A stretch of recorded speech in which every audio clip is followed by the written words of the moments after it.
हज ये मौत की याद दहानी का ज़रिया है। हज मौत की याद का ज़रिया है।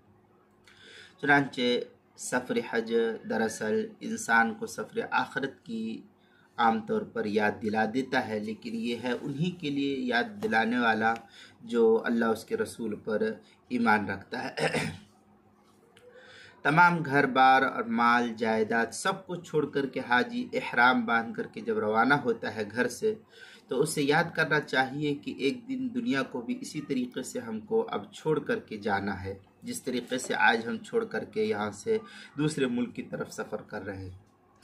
और उस वक्त उसके साथ सिवाय आमाल के तोशे के कोई कुछ नहीं होगा। जैसे हम दुनियावी ज़िंदगी के अंदर सफ़र करते हैं तो सफ़र के अंदर हमारे पास जो अपनी चीज़ें हैं बस उसके अलावा हमारे पास कोई चीज़ मौजूद नहीं होती है फिल वक्त। तो ऐसे ही मौत के वक्त हमारे सिर्फ आमाल हमारे साथ जाएंगे और कोई चीज़ हमारे साथ साथ नहीं रहेगी।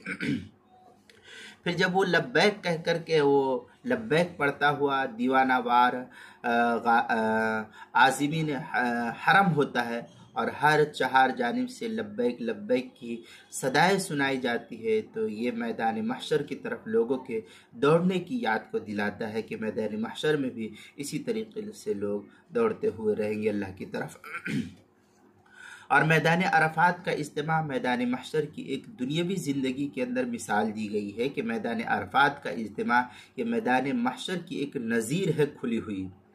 और रमी जिमार की भीड़ भाड़ क़यामत में नफसा नफसी के आलम का मंजर पेश करती है। इसलिए हमें सफ़र हज हर वक्त हर आन आखरत की याद दहानी करता है। हमें भी आखरत की फ़िक्र करनी चाहिए। अल्लाह हम सबको जो है आखरत की फ़िक्र की और आखरत की तैयारी की तौफ़ीक़ अता फ़रमाए। ये थोड़ी सी बहस जो है इसको मुस्तफ़ाद की अल-बहरुल अमीक की सफ़ा पहली जिल्द सफ़ा 339 किताबुल मसाइल तीसरी जिल्द सफ़ा 72 से इसको नकल किया गया है।